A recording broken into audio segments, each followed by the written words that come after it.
Hola a todos, bienvenidos de nuevo al canal de Linguox. Vamos a continuar un día más con la programación de la API. En la conexión anterior habíamos realizado los tests del store de tareas. Hoy vamos a continuar realizando las validaciones del store de tareas. Antes de nada, simplemente comentar que después de la conexión anterior realicé un cambio sin importancia. Aquí había una rata en estos dos tests en los que faltaba, de los que habíamos añadido por error una S, y simplemente el cambio que no está comiteado es haber quitado esa S en las dos descripciones de los dos tests. Vamos, como siempre, lo primero a tirar los tests en la terminal.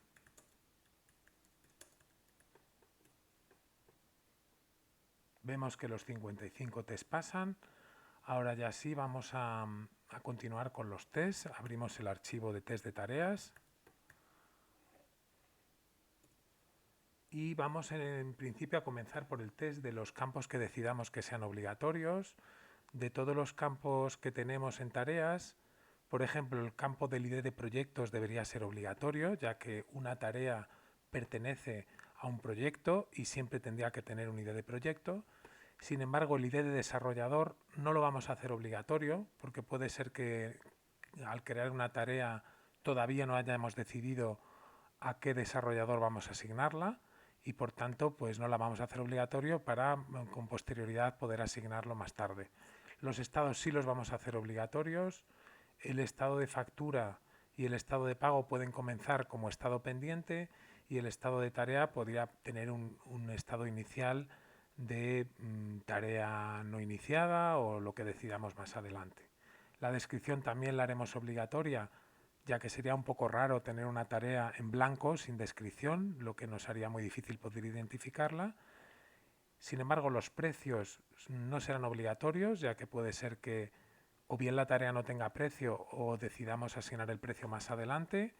Y lo mismo para las fechas de entrega y para la factura de desarrollador, que puedan no tener esos datos al iniciar la tarea.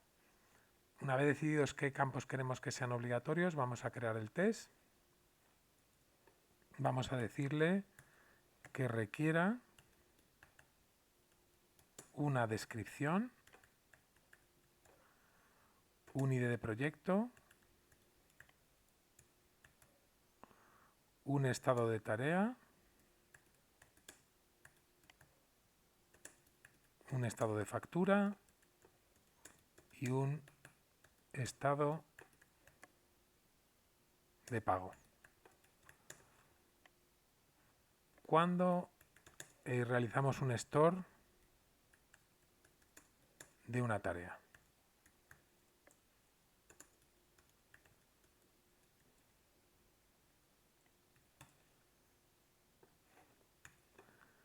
Entonces, bueno, como siempre vamos a comenzar en primer lugar por crear los datos para el post, y en un segundo lugar, identificados como administradores,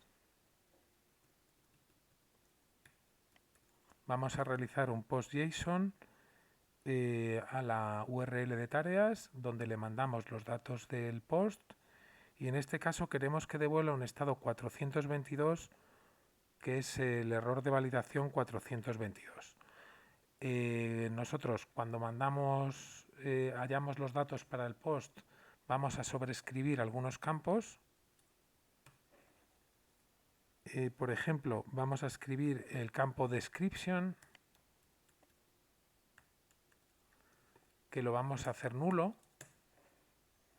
porque lo que queremos es que dé un error de validación, y por tanto, como los campos son obligatorios, vamos a mandar todos esos campos nulos. Queremos que se anule la descripción, el project ID, el estatus de tarea, el estatus de pago y el estatus de factura. Entonces el project ID, el status task ID,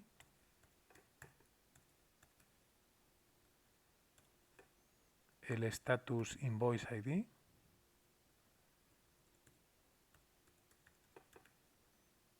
y el status payment ID. Entonces, una vez que hemos conseguido unos datos donde esos campos sean nulos, lo mandamos a esta URL, nos debería devolver un estado de validación 422 y además devolver unos errores de esos campos. Entonces, en el JSON nos devolvería unos errores de validación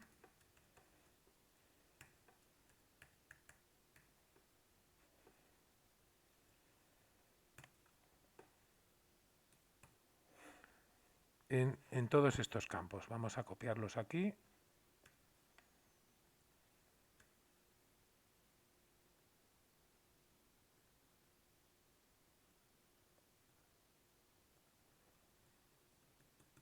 Vale, entonces debería devolver errores de validación, el campo descripción, el campo ID de proyecto y en los tres estados. Vale, una vez que tenemos realizado el test, vamos a lanzarlo en la terminal. Nos da un error 500. Vamos a ver el detalle de ese error.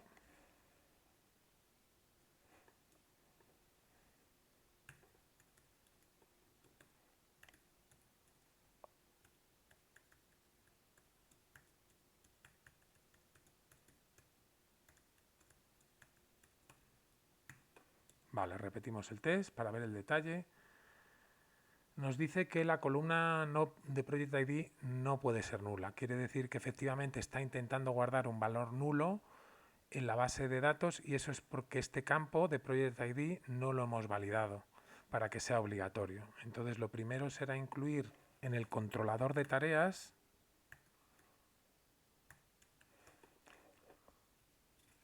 la validación. Esto lo vamos a hacer en el store y vamos a incluir aquí la validación.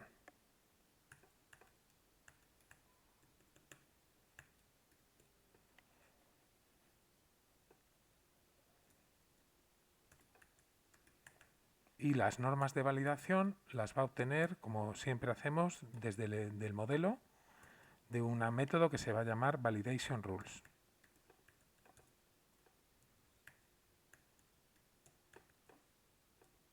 Vale, una vez incluida la validación dentro del método store del controlador, repetimos el test.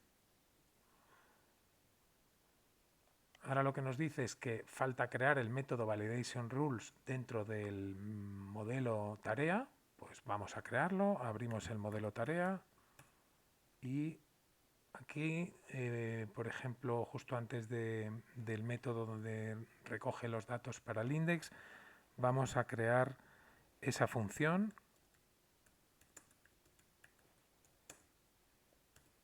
Validation Rules.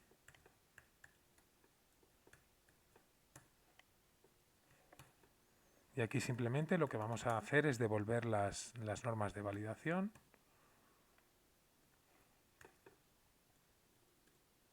Vale, entre las normas pues hemos dicho que los campos obligatorios serían descripción. Vamos a copiarlo para una mayor rapidez. Estos hemos dicho los campos que queremos que sean obligatorios. Entonces queremos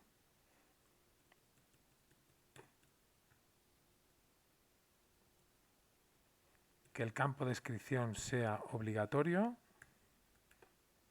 Bueno, vamos a hacerlo al mismo tiempo en todos los casos.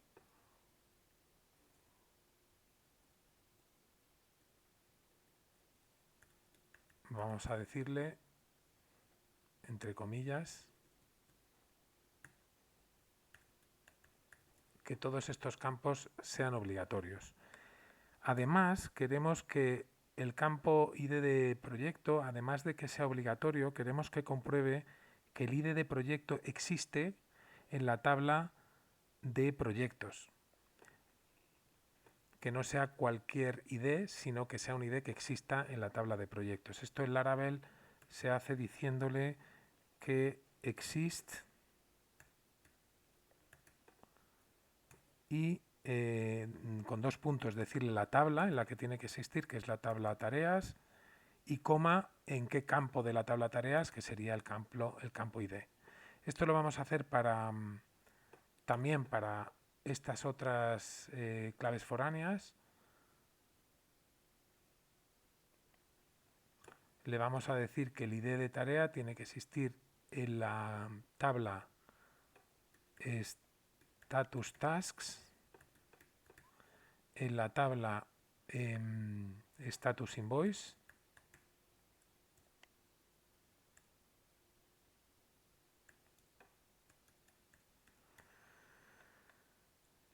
y en la tabla status payments.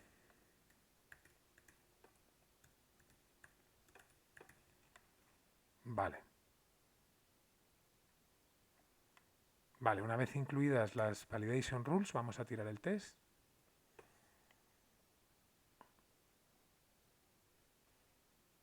Vale, nos dice que... Vale, aquí el problema es que estamos llamando a un método desde la clase y no lo hemos definido como estático. Entonces esta función es public static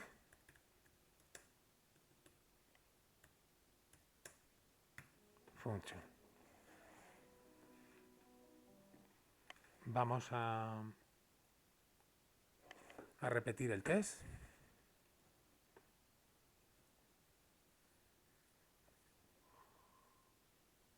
Dice que el description field is required.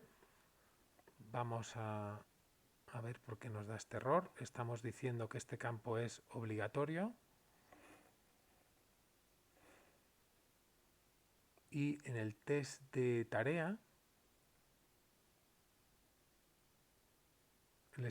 mandamos un valor nulo y luego decimos que tiene que devolver un 422 de error de validación. Vale, aquí es donde le decimos que el campo sea obligatorio. Vamos a ver en qué línea da el error. Da en el test de tarea.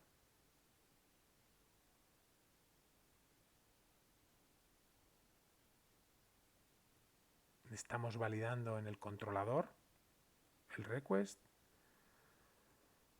La función validation rules que está aquí. Yo creo que puede ser el error porque tenemos que quitar para ver el detalle que pusimos aquí without exception handling, vamos a quitarlo porque puede ser que el error esté dando por tener esa línea. Repetimos el test. The selected project ID is invalid. Nos está diciendo como que el ID de proyecto es inválido.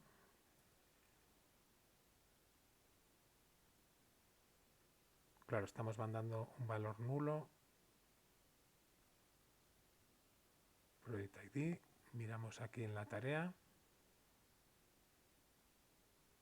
Vale, aquí hemos cometido un error porque hemos dicho que tiene que existir en la tabla de tareas, pero no, tiene que existir en la tabla de proyectos. ¿Vale? O sea, esta es la clave foránea que está en la clave de tareas y aquí tenemos que comprobar que existe en su tabla asociada, que en este caso es proyectos, en este caso es status task, status invoices y status payments. Vale, una vez corregido ese error, repetimos el test. Ya si el test pasa, y esto nos asegura que el campo descripción, el campo project ID y los 3 estados sean obligatorios a la hora de guardar una tarea. Bien, vamos a continuar con el siguiente test. Vamos a asegurarnos de que el campo descripción no tenga más de 255 caracteres.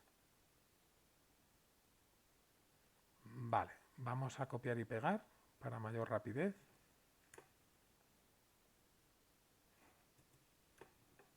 Entonces le vamos a decir que se asegure que el campo descripción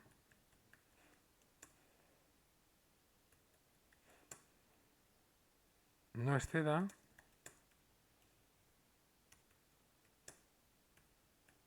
de 255 caracteres. Cuando guarda una tarea. Entonces, aquí vamos a hallar los datos para el post, pero vamos a mandar un campo, que sea el campo descripción, en el que vamos a repetir un carácter, cualquiera de ellos, por ejemplo la letra A, 256 veces. Y después vamos logueados como administrador, hacer un post JSON a esta URL en el que debería devolver un 422 de validación, donde el campo en el que diese error fuese el campo descripción. Vale, vamos a repetir el test. A ver, aquí tenemos algún error. Aquí no va punto y coma. Repetimos el test. Vale, nos da un error 500. Eso es porque no hemos validado que este campo, el campo descripción, no pueda tener más de 255 caracteres. Lo vamos a hacer en las normas de validación. Y aquí en el campo descripción, además de que sea obligatorio, le vamos a decir que tenga un máximo de 255 caracteres. Repetimos el test. El test pasa y esto nos asegura que el campo descripción no puede ser superior a 255 caracteres. Vamos al siguiente test de validación. Vamos ahora a decirle que algunos campos, por ejemplo, de los campos que tenemos aquí, el campo de precio de cliente, precio de desarrollador y el campo de número de factura son campos que tienen que ser enteros, porque hemos dicho que en el caso de los precios que pueden tener decimales, vamos a hacer, para evitar complicaciones, que el número guardado en la base de datos sea entero y que los dos últimos dígitos sean los decimales. De esa manera hay que asegurarse de que esos tres campos sean valores enteros. Vamos a hacer el test, por tanto, diciendo que se asegure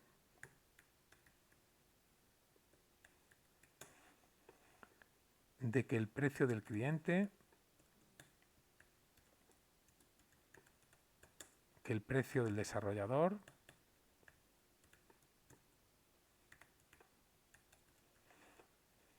y de que el invoice number del desarrollador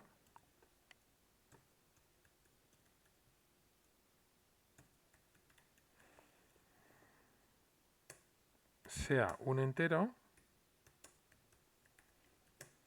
y siempre cuando guardamos una tarea.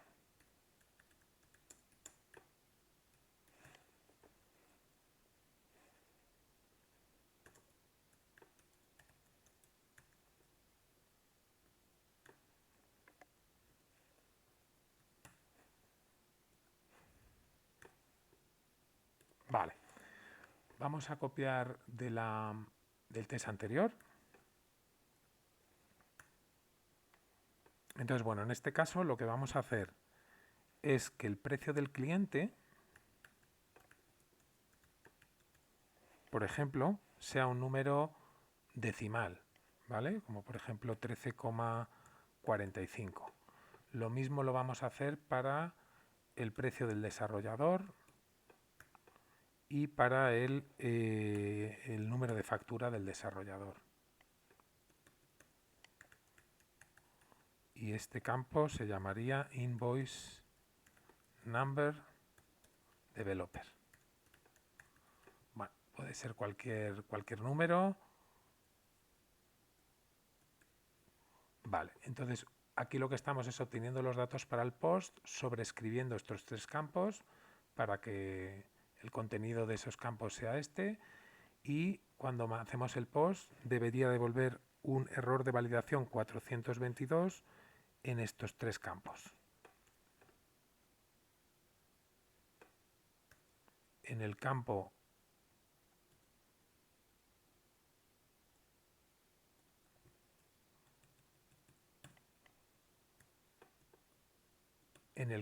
precio de cliente, en el campo precio de desarrollador y en el número de factura del desarrollador debería devolver un error. Vamos a repetir el test. Nos da un error 200, quiere decir que bueno, no es un error, sino que es un código de éxito, con lo cual quiere decir que sí que está pudiendo guardar valores decimales en la base de datos. Eso hay que corregirlo, y en las validaciones aquí en el modelo vamos a añadir que valide que esos campos sean enteros. Para ello le vamos a decir que el precio del cliente sea un valor entero, y lo mismo le vamos a decir para el precio del desarrollador o el número de factura del desarrollador. Price developer,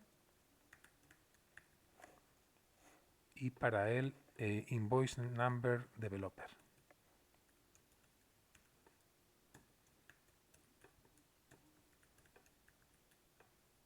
Vale, una vez incluido en las normas de validación estas tres reglas, vamos a repetir el test.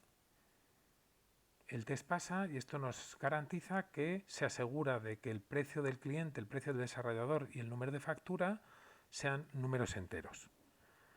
Vamos a continuar con los tests. Vamos a copiar y pegar para realizar el siguiente test. En este caso vamos a asegurarnos, por ejemplo, de las fechas, ¿no? Aquí tenemos varias fechas. Tenemos la fecha de entrega del cliente, la fecha de entrega del desarrollador y la fecha de entrega de la factura del desarrollador. Esas fechas hay que validarlas para que tengan el formato de fecha correcto. Entonces le vamos a decir que se asegure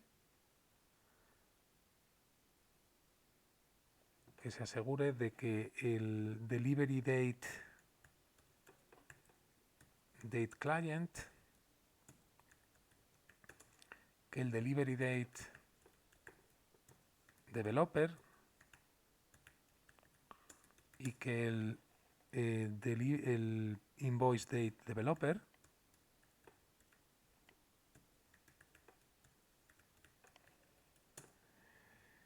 tengan un formato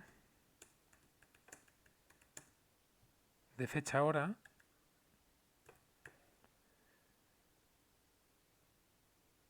a la hora de guardar una tarea. Vale, nos aseguramos que estas fechas tengan el formato correcto. Entonces, en este caso, el delivery date client, el delivery date developer y el invoice date developer tienen que tener el formato correcto de fecha hora. ¿Esto cómo se lo decimos? Pues vamos a mandarle por post una fecha incorrecta en la que, por ejemplo, el día esté antes que el mes, cualquier fecha, por ejemplo, el día 24 del mes 7 y cualquier hora que se nos ocurra. Esta fecha incorrecta se la vamos a mandar en los tres campos.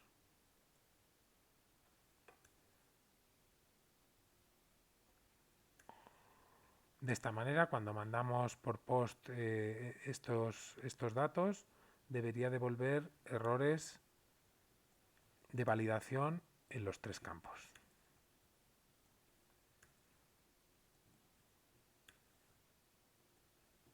Vale, vamos a repetir el test. Nos da un error 500, un error de servidor, y esto es porque, claro, está guardando una fecha en la que el día va antes que el mes, y en la base de datos ese formato no es el que tiene la base de datos, por tanto da un error de servidor. Para corregir esto, vamos a ir a las normas de validación y vamos a añadir esas reglas de validación. En este caso, vamos a decirle que el campo delivery date client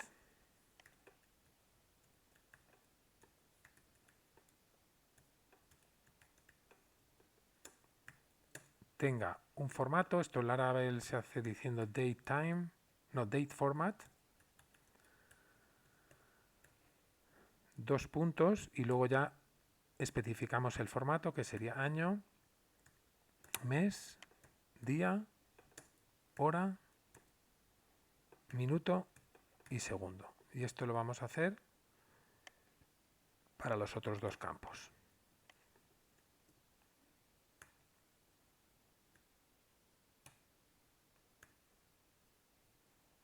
Vale, delivery date developer.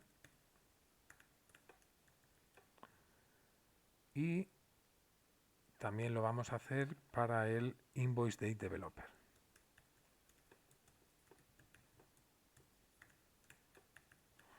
Una vez incluidas en las normas de validación estas tres reglas para que tengan el formato correcto de fecha-hora, vamos a repetir el test.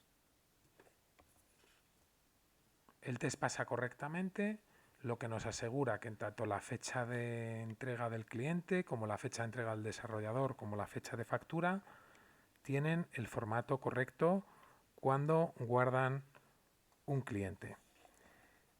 Pues esto sería todo en cuanto a las validaciones del store. Esto sería todo por hoy. Ya en la conexión de mañana haremos el update de las tareas y sus correspondientes validaciones. Y ya vamos a terminar por añadir todo esto a Git. Estos son los archivos que hemos cambiado hoy. Hemos cambiado el controlador de tareas, hemos cambiado el modelo de tareas y hemos cambiado el archivo del test de tareas. Vamos a añadirlo.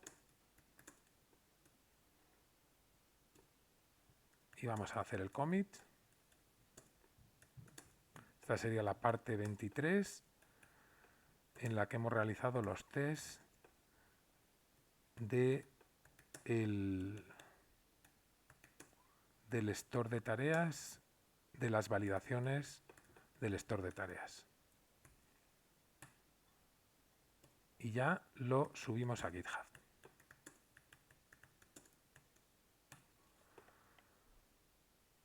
Pues esto sería todo por hoy. Muchas gracias a todos por conectaros y nos vemos en la siguiente conexión. Un abrazo para todos.